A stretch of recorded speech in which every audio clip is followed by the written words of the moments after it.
Bismillahirrahmanirrahim. Assalamualaikum warahmatullahi wabarakatuh. Innal hamdalillah nahmaduhu wa nasta'inuhu wa nastaghfiruh wa na'udzu billahi min shururi anfusina wa min sayyiati a'malina. Man yahdihillahu fala mudilla lahu wa man yudlil fala hadiya lahu. Asyhadu an la ilaha illallah wahdahu la syarika lahu wa asyhadu anna Muhammadan abduhu wa rasuluhu, amma ba'd. Allahumma shalli ala Muhammad wa ala alihi wa sallim tasliman katsira. Ma'asyiral muslimin, jamaah salat tarawih yang dirahmati Allah Subhanahu wa taala. Tidak terasa kita telah sampai sepertiga awal di bulan Ramadan. Dan ketika kita sampai di sepertiga awal Ramadan, kita jumpai banyak sekali fenomena yang ada di masjid-masjid yang dulunya awal Ramadan mereka semangat menyambut Ramadan dengan sukacita, maka sekarang semangatnya telah luntur. Yang dulu masjid penuh dengan para jamaah, namun sekarang masjid menjadi sepi.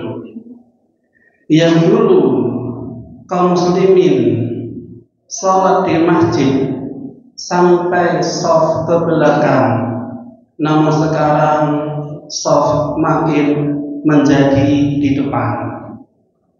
Ini dikarenakan tidak adanya istiqomah dalam beribadah kepada Allah Subhanahu wa taala.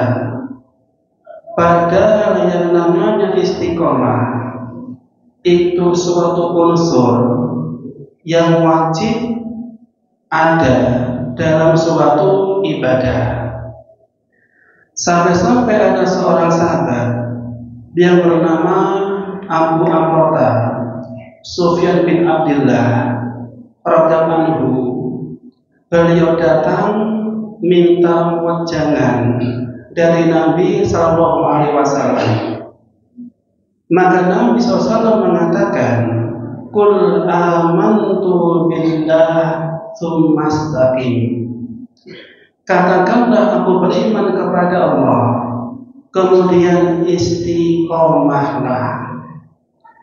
Dan Nabi Sallallahu Alaihi Wasallam ketika memerintahkan sahabatnya untuk beriman kepada Allah, maka Nabi tidak lupa juga memerintahkan sahabatnya untuk istiqomah dalam keimanan tersebut.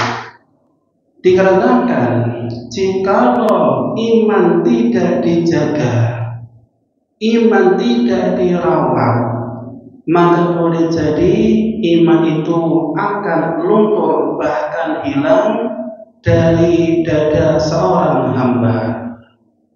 Sehingga yang namanya istiqomah suatu kata yang mudah kita ucapkan, namun susah untuk kita laksanakan. Sehingga jika ada orang muslim dia istiqomah dalam beribadah kepada Allah Subhanahu wa taala, maka niscaya Allah akan memberikan limpahan pahala untuknya.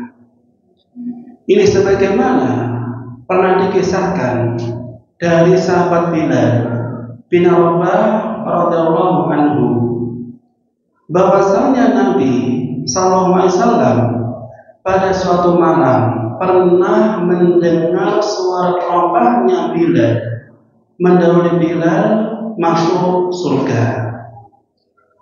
Dan pada waktu itu Bilal belum meninggal, namun suatu rempahnya sudah mendahului Bilal masuk surga. Maka keesokan harinya Nabi SAW bertemu dengan Bilal dan mengatakan, "Wahai Bilal, inni sami'tu qur'ana 'alaika baina yadayya fil jannah." Wahai Bilal, sesungguhnya tadi malam aku mendengar suara terompahmu mendahuluimu masuk surga. Maka amalan apakah wahai Bilal yang kamu kerjakan? Maka Bilal radhiyallahu anhu mengatakan, "Ya Rasulullah, sesungguhnya amalanku sebagaimana amalan yang dilakukan oleh para sahabat. Akan tetapi ya Rasulullah, setiap kali saya berwudu, maka saya senantiasa sholat 2 rakaat ba'diyah wudu." Sehingga jikalau kita melihat kisahnya Bilal ketika beliau istiqomah melakukan sholat hanya 2 rakaat setelah berwudu, namun ketika dilakukan secara hajat karena Allah Subhanahu wa Ta'ala, maka boleh jadi amalan yang kelihatannya ringan, yang kelihatannya kecil, bisa mengantarkan pelakunya ke dalam surganya Allah Subhanahu wa Ta'ala. Sehingga jikalau kita dikasih kesempatan oleh Allah Subhanahu wa Ta'ala, maka jangan kita sia-siakan kesempatan ini untuk beribadah kepada Allah Azza wa Jalla. Walaupun ibadahnya kelihatannya kecil, namun jikalau ibadahnya kita lakukan secara hajat, secara istiqomah, maka boleh jadi ibadah ini bisa mengantarkan kita ke dalam surga Allah Subhanahu wa Ta'ala. Dan amalan yang paling Allah cintai, sebagaimana sabda Nabi SAW, "Ahabbul a'mali ilallahi adwamuha." Sesungguhnya amalan yang paling Allah sukai, yang paling Allah cintai dari seorang hamba, itu adalah amalan yang jika dilakukan maka dia istiqomah dalam amal perbuatan tersebut, walaupun kelihatannya itu kecil. Sehingga Allah Subhanahu wa Ta'ala menjanjikan kepada hambanya, jika seorang hamba mampu istiqomah dalam keimanan, dalam ketakwaan, maka Allah Azza wa Jalla akan memberikan surga untuk dia. Ini sebagaimana firman Allah Ta'ala dalam Al-Quran surat Fussilat ayat ke-30. Allah berfirman, "Innal ladzina qalu rabbuna Allah tsumma istaqamu tatanazzalu 'alaihimul malaikah alla takhafu wa la tahzanu wa abshiru bil jannah allati kuntum tu'adun." Yang maknanya adalah sesungguhnya orang-orang yang mengatakan Rabb kami adalah Allah, kemudian dia istiqomah dalam keimanan, istiqomah dalam ketakwaan, tatanazzalu 'alaihimul malaikah, niscaya malaikat akan turun kepada mereka dan mengatakan, alla takhafu wa la tahzanu, janganlah kalian takut, janganlah kalian bersedih, dikarenakan akan ada janji dari Allah bahwasanya Allah Azza wa Jalla akan memberikan kalian berupa kenikmatan, yaitu surga. Ini merupakan buah hasil dari yang namanya istiqomah. Sehingga ketika seseorang dianugerahi nikmat kesehatan, maka hendaknya dia gunakan untuk beribadah kepada Allah Subhanahu wa Ta'ala. Dikarenakan ketika kita masih hidup, ketika kita masih diberi nafas oleh Allah Azza wa Jalla, maka kita tetap wajib beribadah kepada Allah sampai ajal maut menjemput. Dan patokan seorang hamba, apakah dia bisa masuk surga atau neraka, itu dari amal ibadah penutupnya. Sebagaimana sabda Nabi SAW, innamal a'malu bil khawatim. Sesungguhnya amal perbuatan tergantung dari penutupnya. Sehingga jikalau seorang hamba menutup amal perbuatannya dengan keimanan, dengan ketakwaan, dengan beribadah kepada Allah Azza wa Jalla, maka boleh jadi dia meninggal dalam kondisi husnul khatimah. Tapi kebalikannya, jikalau seorang hamba dia suka bermaksiat, dia suka berbuat kemungkaran dan dia meninggal, maka tandanya dia meninggal dalam kondisi su'ul khatimah. Dan seorang hamba ketika meninggal itu tergantung dari kebiasaannya. Sebagaimana sabda Nabi SAW, kullu abdin yub'atsu ala mata alaihi, bahwasanya seorang hamba akan diwafatkan sesuai dengan kebiasaannya. Sehingga jika dia terbiasa baca Al-Quran, dia biasa ibadah sholat, dia biasa puasa, maka boleh jadi ketika meninggal dalam kondisi beribadah kepada Allah Subhanahu wa Ta'ala.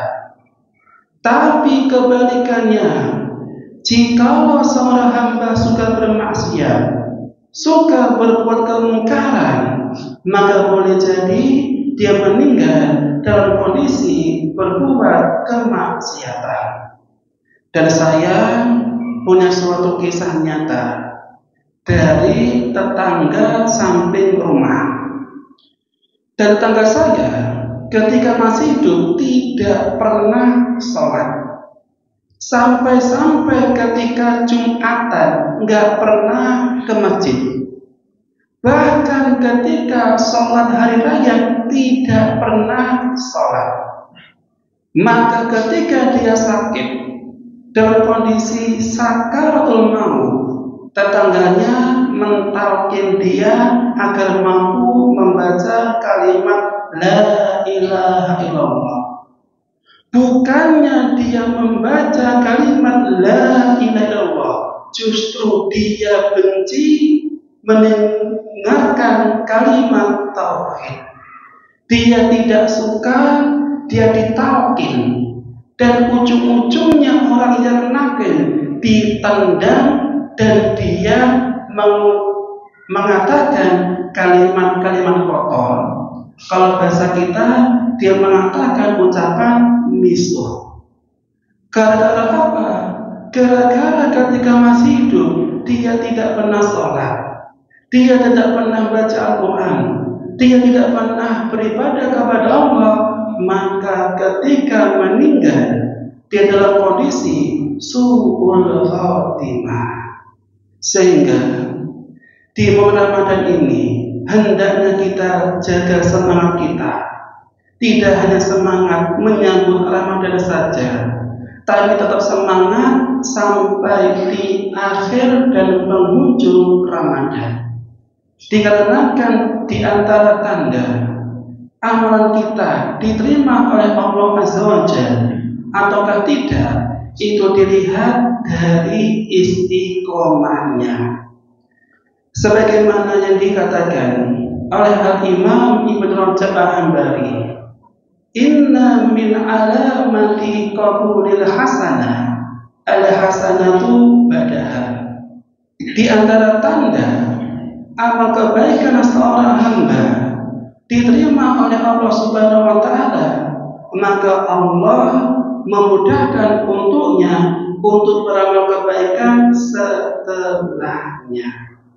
Sehingga akhir kata kita memohon kepada Allah Subhanahu wa taala, semoga Allah menerima puasa kita, menerima salat kita, menerima ibadah kita, dan semoga Allah mengampuni dosa-dosa kita, dan semoga Allah memasukkan kita semuanya ke dalam surganya. Amin amin ya rabbal alamin. Wa akhiru da'wana walhamdulillahi rabbil alamin. Wassalamu alaikum warahmatullahi wabarakatuh.